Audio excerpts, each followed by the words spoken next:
আসসালামু আলাইকুম রহমতুল্লাহি ওবরকাতুহু। সম্মানিত দর্শক, আপনি বিশ্বাস করুন আর না করুন, কিংবা আপনি হিংসে করুন বা যা ইচ্ছে তাই মনে করুন, বাস্তবতা হলো বাংলাদেশে এই মুহূর্তে রাজনীতির ভেতরে এবং বাহিরে, রাষ্ট্রযন্ত্রের ভেতরে এবং বাহিরে যেভাবে জামায়াতে ইসলামী বাংলাদেশ গিজ গিজ গিজ গিজ করছে, তাদের প্রভাব এবং প্রতিপত্তি, এটা বাংলাদেশে যেভাবে বিদ্যুতের লাইন টেকনাফ থেকে তেঁতুলিয়া পর্যন্ত সঞ্চালিত হয়েছে এবং সেই বিদ্যুৎ লাইনে নেপাল থেকে বিদ্যুৎ আসছে, ভারতের ঝাড়খণ্ড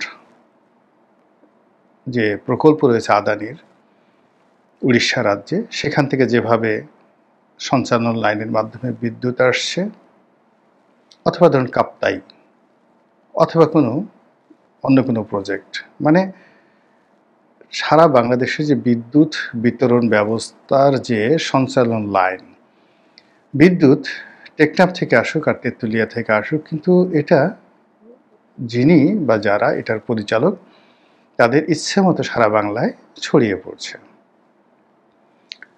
তো বাংলাদেশে যেভাবে বিদ্যুতের লাইনের গতি আছে, আলো আছে, সঞ্চালন রয়েছে, তেমনি যে রাজনৈতিক দলটি এই মুহূর্তে বাংলাদেশে আছে জামায়াতে ইসলামী, তাদের যে সঞ্চালন লাইন এত স্ট্রং, ঢাকা থেকে কোনো একটি হুকুম দেয়া হলে অজপাড়াগাঁয়ে উইদিন 1 সেকেন্ডের মধ্যে সেটা পৌঁছে যায় এবং উইদিন 10 সেকেন্ডের মধ্যে সেটার কার্যক্রম শুরু হয়ে যায়। তো এইভাবে তারা যে দক্ষতা অর্জন করেছে, সেই দক্ষতা বাংলাদেশের প্রতিদ্বন্দ্বী জামাতের যারা প্রতিদ্বন্দ্বী রাজনৈতিক দল এখনও সেই প্রযুক্তির ধারের কাছে যাওয়া তো দূরের কথা, এমন একটা প্রযুক্তি যে থাকতে পারে, সেই প্রযুক্তি দিয়ে যে প্রতিপক্ষকে দমন করা যেতে পারে, সেই প্রযুক্তির উপর নির্ভর করে যে একটা নেটওয়ার্ক গঠন করা যায়, প্রযুক্তির উপর নির্ভর করে একটা ফাইন্যান্সিয়াল সিস্টেম গঠন করা যায়, প্রযুক্তির সঙ্গে যে ডাটাবেস রয়েছে সেই ডাটাবেজের উপর নির্ভর করে রাজনীতির হিসাব নিকাশ পাল্টে দেওয়া যায়, এটা আওয়ামী লীগ বিএনপির মতো প্রচলিত যারা রাজনৈতিক দল তারা এখনও কল্পনাও করতে পারছে না। এই দুটো দল তারা মিছিল, মিটিং, পোস্টার, ব্যানার, হুন্ডা, গুন্ডা, দখল, চাঁদাবাজি থেকে শুরু করে প্রভাব প্রতিপত্তি বিস্তার এবং নমিনেশন বাণিজ্য পাওয়া, কাউকে বঞ্চিত করা এবং ভোটের মাঠে জয়লাভ করার জন্য সেই গত 100 বছর ধরে যেভাবে ভোট হয়ে আসছে, 2025 সন চলছে, 1925 সনে, 1921 সনে এই পাক ভারতে যেভাবে নির্বাচন হয়েছে, বিএনপি এবং আওয়ামী লীগ তাদের যে নির্বাচনী ভাবনা, সেই নির্বাচনী ভাবনায় সেই জমানাতেই রয়ে গেছে। ফলে তারা কেউ শহীদ জিয়ার আদর্শ আর কেউ বঙ্গবন্ধুর আদর্শ ধারণ করলেও মূলত তাদের চিন্তা চেতনা 100 বছরের পুরনো। আবার অন্যদিকে জামাত তাদের আধ্যাত্মিক নেতা মাওলানা আবুল আলা মওদুদী, তাদের আধ্যাত্মিক নেতা গোলাম আজম সাহেবকে হৃদয়ে ধারণ করলেও তাদের এক হাতে ইলন মাস্ক, আর এক হাতে মার্ক জাকারবার্গ, আর এক হাতে স্টিভ জবস বা টিম কুক, অ্যাপলের প্রতিষ্ঠাতা, অন্য হাতে সেই জ্যাক মা, আলিবাবার প্রতিষ্ঠাতা। আপনারা তো জানেন যে জ্যাক মার যে আলিবাবা, মানে তারা সাপ্লাই অ্যান্ড চেইন ম্যানেজমেন্টে পৃথিবীর সবচেয়ে বড় কোম্পানিগুলোর মধ্যে অন্যতম। যেভাবে জেফ বেজোস তার আমাজন কোম্পানির মাধ্যমে সারা পৃথিবীতে যে নেটওয়ার্ক গড়ে তুলেছে, আনবিলিভেবল। জামাত ঠিক ওইভাবে হৃদয়ে গোলাম আজমকে ধারণ করে তারা সর্বশরীরে, মন, মস্তিষ্কে এবং হাতে সব জায়গাতে প্রযুক্তির ছোঁয়া লাগিয়েছে।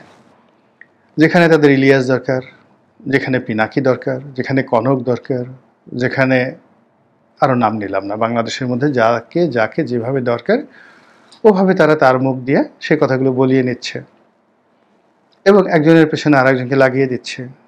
যেখানে তাদের প্রযুক্তি দরকার, এআই দরকার, সেখানে তারা সেভাবে সেই কাজগুলো করছে। যেখানে ওয়েব তারা দরকার, সেই ওয়েব তৈরি করছে, মানে ঢেউ তুলছে। যেখানে ঢেউ বন্ধ করা দরকার সেই ঢেউ বন্ধ হয়ে যাচ্ছে। আর তার উৎকৃষ্ট প্রমাণ আমরা দেখতে পেলাম জাহাঙ্গীরনগর বিশ্ববিদ্যালয় এবং ঢাকা বিশ্ববিদ্যালয়ের কেন্দ্রীয় ছাত্র সংসদ নির্বাচনে তাদের যে নিরঙ্কুশ বিজয়, আর সেই নিরঙ্কুশ বিজয়ে বিএনপির যে মনোবেদনা, তাদের যে কষ্ট, সেই কষ্ট আমরা টের পাই যে আগামী যে 3টি গুরুত্বপূর্ণ নির্বাচন, রাজশাহী বিশ্ববিদ্যালয়, তারপর চট্টগ্রাম বিশ্ববিদ্যালয় এবং ঢাকা জগন্নাথ বিশ্ববিদ্যালয়, এই 3টি বিশ্ববিদ্যালয়ের নির্বাচনে বিএনপি অংশগ্রহণ করবে নাকি অতীতের মতো ভোট বর্জন করবে, তার কিছু নমুনা আমরা রাজশাহী বিশ্ববিদ্যালয় পেয়েছি। এর কারণ হলো ইতিমধ্যে রাজশাহী বিশ্ববিদ্যালয় যিনি বিএনপির প্রার্থী তিনি তার প্রার্থিতা প্রত্যাহার করে নিয়েছেন। আর জাহাঙ্গীরনগর বিশ্ববিদ্যালয়ের নির্বাচনের শেষ বিকেলে বিএনপিরা নির্বাচন থেকে ছিটকে পড়েছেন। ফলে এখন শিক্ষাঙ্গন যদি ধরেন, সব জায়গাতে যে একটা জামাতের বিপ্লব চলছে, তৌহিদি বিপ্লব চলছে, ইনকলাবের যে বিপ্লব চলছে, তাতে এই বাংলায় মনে হচ্ছে যেন চারিদিকে শুধু গোলাম আজম, চারিদিকে শুধু মতিউর রহমান নিজামী, চারিদিকে শুধু আব্দুল কাদের মোল্লা, চারিদিকে শুধু কামরুজ্জামান, চারিদিকে শুধু দেলোয়ার হোসেন ছায়েদি অথবা মীর কাসেম আলী। জামাত থেকে জামাতময় হয়ে গেছে গোলাম আজমের এই বাংলাদেশ। এবং সেই গোলাম আজমের বাংলাদেশে কে রাজনীতি করবে কি করবে না, কে পারবে কি পারবে না, এই জিনিসগুলো এখন জামাতের যারা লোকজন আছে তারা নির্ধারণ করে দেওয়ার চেষ্টা করছেন। কোনো একটা অনুষ্ঠানে বলেছেন যে জামাত ক্ষমতায় আসবে, জামাতে যারা নেতৃবৃন্দ রয়েছেন, আর বিএনপি বিরোধী দলে থাকবে। ঠিক এই কথা আবার এই জাস্ট আজকে সম্ভবত একটা তারুণ্যের কি একটা প্রোগ্রাম হচ্ছিল, বিএনপি নেতা জনাব সালাউদ্দিন সাহেব তিনি এখানে খুব চমৎকারভাবে বলেছেন যে আরে ভাই, আপনারা সরকারে যাবেন তো ভালো কথা, তাই বলে বিরোধী দলে কারা যাবে সেটাও আপনারা নির্ধারণ করে দিবেন, এটা কেমন কথা। অসাধারণ একটা রাজনৈতিক জবাব তিনি দিয়েছেন যে তাহলে আর পার্থক্য রইল কোথায়, আপনারাই যদি সরকারে যান আওয়ামী লীগের মতো, আবার জাতীয় পার্টিকে যেভাবে বিরোধী দল বানান, এভাবে বিএনপিকে বিরোধী দল বানানোর যে চেষ্টা আপনারা করছেন, তাহলে তারা আওয়ামী লীগের মধ্যে আপনাদের মধ্যে কোনো পার্থক্য রইল না। এখন আজকের এই দিনে এটাকে খুব স্যাটায়ার মনে হচ্ছে, বা সালাউদ্দিন সাহেবের এই বক্তব্য শুনে উপস্থিত যারা ছিলেন তারা একদম একটার পর একটা তালিয়া বাজাচ্ছেন। কিন্তু বাস্তবতা হলো আজ থেকে 6 মাস আগে আমরা ভাবতেই পারিনি ঢাকা বিশ্ববিদ্যালয়, জাহাঙ্গীরনগর বিশ্ববিদ্যালয়ে জামাতের ছাত্র সংগঠন ছাত্র শিবির এইভাবে ভূমিধস বিজয় তারা লাভ করবে।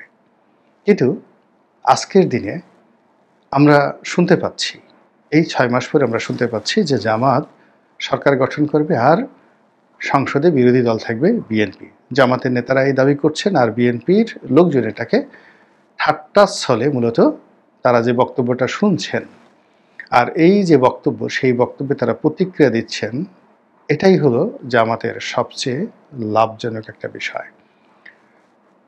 আপনারা এই ডক্টর মোহাম্মদ ইউনূসের ক্ষমতা গ্রহণ, ক্ষমতার আগে তার শপথ নেওয়া, তারপরে প্যারিস থেকে তার আসা, এই পর্যন্ত আমরা নানা রকম এখানে সংখ্যা পদ্ধতি, অনুমান ভিত্তিক কথাবার্তা, কিসে কীভাবে হলো, সব মিলিয়ে আমরা নানা রকম তথ্য এবং উপাত্ত আমরা হাজির করেছি। কিন্তু বাস্তবতা হলো যে টোটাল প্রক্রিয়াটির সঙ্গে জামাতের থিঙ্ক ট্যাঙ্ক, জামাতের প্রযুক্তি, জামাতের অর্থ আরও বহুদিন আগের থেকে কাজ করে আসছিল। আমেরিকাতে, লন্ডনে, ব্রাসেলসে, ইউরোপীয় ইউনিয়নের হেডকোয়ার্টারে জামাতের একজন কেন্দ্রীয় নেতা তিনি বলেছেন যে ডক্টর মোহাম্মদ ইউনূসের সঙ্গে, অর্থাৎ ইউনূস সেন্টারের সঙ্গে ভাগাভাগি করে তারা এখানে বিনিয়োগ করেছে।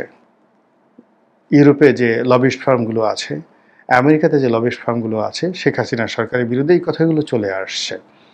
তো কাজেই এই যে জামাত যে দাওয়াতি কর্মকাণ্ড আজ থেকে ধরুন 7, 8, 10 বছর আগে করেছে, আর সেই দাওয়াতি কর্মের সঙ্গে কোন সময়টিতে একজ্যাক্টলি এসে ডক্টর মোহাম্মদ ইউনূস অংশগ্রহণ করেছেন, এখন এগুলো নিত্য নতুন তথ্য বের হয়ে আসছে। নাহিদ ইসলাম যিনি এনসিপির নেতা এবং প্রধান, তিনি অতি সম্প্রতি যে তথ্যটি একটি হাটে হাড়ি ভাঙা তথ্য। তিনি যে আন্তর্জাতিক ট্রাইব্যুনাল যেখানে শেখ হাসিনার বিচার হচ্ছে সেখানে তিনি দিয়েছেন এবং সেখানে তিনি বলেছেন যে শেখ হাসিনার পতন হয়েছে 5 তারিখে, আর 4 তারিখে তারা কথা বলেছেন ডক্টর মোহাম্মদ ইউনূসের সঙ্গে, এবং সেখানে ডক্টর মোহাম্মদ ইউনূস মোটামুটি তাকে তারা প্রস্তাব দিয়েছেন যে আপনি হবেন সরকারের প্রধান। দেখুন, তখনও শেখ হাসিনা ক্ষমতায়, এবং 4 তারিখ পর্যন্ত বাংলাদেশের কোনো একটা মানুষ স্বপ্নেও কল্পনা করতে পারেনি, এমনকি 5 তারিখ দুপুর পর্যন্ত কেউ কল্পনা করতে পারেনি সরকার চলে যাচ্ছে, শেখ হাসিনা চলে যাচ্ছে, নতুন কেউ আসছে। কিন্তু 4 তারিখে তারা কিন্তু তাদের সিদ্ধান্ত জানিয়ে দিয়েছেন ডক্টর মোহাম্মদ ইউনূসকে যে sir, you are the next prime minister. ভালো কথা। এখন জামাতের যারা নেতৃবৃন্দ রয়েছেন, শিবিরে যারা নেতৃবৃন্দ রয়েছেন, তারা বলার চেষ্টা করছে যে এনসিপির যারা নেতৃবৃন্দ তাদের অনেকেই জামাতের প্রক্সি লিডার হিসেবে সম্মুখ সারিতে থেকে যে কাজ করেছেন, মূলত পেছন থেকে কলকাঠি নেড়েছে জামাত। আর এতে এনসিপির যারা নেতৃবৃন্দ অনেকে আহত হয়েছেন, তারা প্রতিবাদ করেছেন, কিন্তু মানুষ যা বোঝার তা কিন্তু বুঝে গেছে। তো যেটা বলছিলাম যে জামাত এখন যা কিছু করছে বা এই বাংলায় যা কিছু হচ্ছে, তারা প্রযুক্তিতে যারা গতানুগতিক রাজনীতি করে তাদের সাথে এতটা এগোনো যে সামনে যে আসলে কি হবে এটা একমাত্র জামাত ছাড়া বলতে পারবে না। তো এই যে গোলাম আজমের যে বাংলাদেশ, সেই বাংলাদেশের থেকে তারা তো ইতিমধ্যেই মুক্তিযুদ্ধের ফেরিওয়ালা হিসেবে পরিচিত। শেখ হাসিনা এবং তার দলবল যারা রয়েছেন তাদেরকে তাড়িয়ে দিয়েছেন। এখন বাংলাদেশে যে বিএনপি আছে, তো সেই বিএনপি কি রাজনীতি করতে পারবেন? জামাত ইতিমধ্যে বলেছেন হ্যাঁ পারবে, তবে তাদেরকে বিরোধী দল হতে হবে। তাদেরকে এই যে বিরোধী দল হতে হবে, এটা এখন পর্যন্ত জামাতের সিদ্ধান্ত। 3 মাস পরে যে সিদ্ধান্ত থাকবে তা কিন্তু বলা যাচ্ছে না। 3 মাস পরে জামাত যদি বলে যে না, আমরা জাতীয় পার্টিকে বা আমরা চরমোনাইকে বা আমরা আওয়ামী লীগকে জাতীয় পার্টির মতো গৃহপালিত বিরোধী দল বানাবো, বলেন তো আপনার আমার এই মুহূর্তে কী করার আছে? তারা যেভাবে চাচ্ছে সেভাবে তো বাংলার আকাশ বাতাস প্রকম্পিত হচ্ছে। তারা একদিকে ডক্টর মোহাম্মদ ইউনূসের সঙ্গে আলোচনা করছে, অন্যদিকে রাজপথে তারা 6-7টি বড় বড় রাজনৈতিক দলদেরকে নিয়ে তারা বিরাট বিক্ষোভ মিছিল করছে। তারা একদিকে লন্ডনে তারেক রহমান সাহেবের সাথে দেখা করছে, অন্যদিকে আবার তাকে জালেম বলে গালি দিচ্ছে। একদিকে ডক্টর মোহাম্মদ ইউনূসকে বকা দিচ্ছে, আবার ডক্টর মোহাম্মদ ইউনূসের সফর সঙ্গী হচ্ছে। আমরা কি তাদের একটা স্পর্শ করতে পারছি? কাজেই জামাত যে কথাগুলো বলছে, জামাতের সঙ্গে সেই কথা কমপ্লাই করেই হয়তো বিএনপিকে আগামীতে রাজনীতি করা লাগতে পারে। এই যে এখন এই জিনিসটা যত অসম্ভব মনে হচ্ছে, 3 মাস পরে আপনি দেখেন পরিস্থিতি কোথায় চলে যায়। দ্বিতীয়ত, তারেক রহমান সাহেব কি দেশে আসতে পারবেন বা দেশে আসবেন? তার দেশে আসার পথে বড় বাধা কি? সেনাবাহিনী, তার দলের অন্তঃকলহ, নাকি তিনি কৌশল করে আসছেন না, নাকি তিনি জামাতকে ভয় পাচ্ছেন? এটা এখন আবার সামনে নতুন করে আসছে।